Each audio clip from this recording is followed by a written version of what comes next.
شق صدر کا واقعہ۔ حضرت حلیمہ فرماتی ہیں کہ ایک دن آپ بکریوں کی چراگاہ میں تشریف لے گئے تو آپ کے بھائی حمزہ دوپہر کے وقت چراگاہ سے روتے ہوئے گھر آئے اور کہنے لگے، اے امی جان، میرے قریشی بھائی کی فکر کرو، مجھے تو اس کا ملنا اب دشوار نظر آ رہا ہے۔ میں نے کہا، قصہ کیا ہے؟ وہ بولے، جب ہم کھیل رہے تھے تو ایک شخص آپ کو اچک کر پہاڑ پر لے گیا اور آپ کے شکم مبارک کو چاک کر دیا۔ حضرت حلیمہ کہتی ہیں کہ جب میں نے سنا تو ابو زبیب کے ہمراہ وہاں پہنچی۔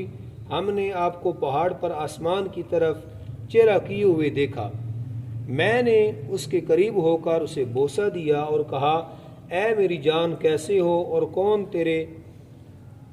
کون در پہ ہے؟ آپ صلی اللہ علیہ وسلم نے فرمایا جب میں اپنے بھائیوں کے ساتھ کھیل رہا تھا تو 3 آدمی آئے، ایک کے ہاتھ میں لوٹا تھا، دوسرے کے ہاتھ میں چاندی کی تھی جو سفید برف سے پر تھی۔ وہ مجھے میری طرف بھائیوں کے درمیان سے اٹھا کر پہاڑ پر لے گئے۔ ایک نے نہایت شفقت سے مجھے سلایا اور میرا سینہ ناف تک چاک کیا۔ میں نے دیکھا مجھے کوئی تکلیف نہیں ہوئی۔ اس نے میرا دل اندر سے نکالا، پھر اسے چیر کر اس سے سیاہ خون نکالا اور اسے باہر پھینک دیا، اور پھر کہا، یہ آپ کے اندر خراب مادہ تھا جو ہم نے نکال دیا، اور اب آپ شیطان کے وسوسوں سے بالکل محفوظ ہیں۔ پھر میرے دل کو واپس رکھ دیا اور اس پر نور کی مہر لگا دی۔ مجھے اس مہر کی سردی کا احساس اب تک ریشوں اور پٹھوں میں ہوتا ہے۔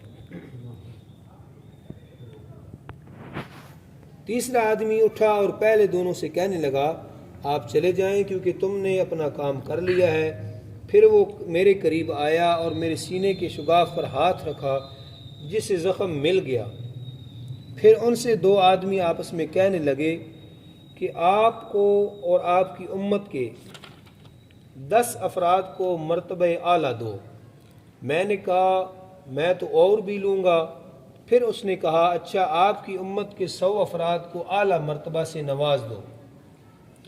پھر میں نے کہا، میں تو اور بھی لوں گا۔ اس نے کہا، چلو آپ کی امت کے 1000 افراد کو اس نعمت سے نواز دو۔ میں نے کہا، میں تو پھر اور بھی لوں گا۔ وہ بولا، چھوڑیے، آپ تو پھر بھی اور فرماتے جائیں گے اگر آپ کی تمام امت کو نوازا جائے۔ پھر ایک شخص نے میرا ہاتھ پکڑا اور مجھے بٹھایا۔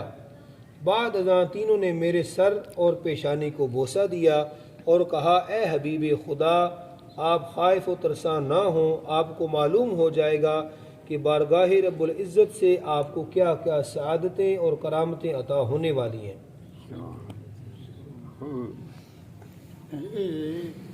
حلیمہ رپورٹ پہ دیں۔ پھر وہ آسمان کی طرف پرواز کر گئے اور آسمان کی پنہائیوں میں غائب ہو گئے۔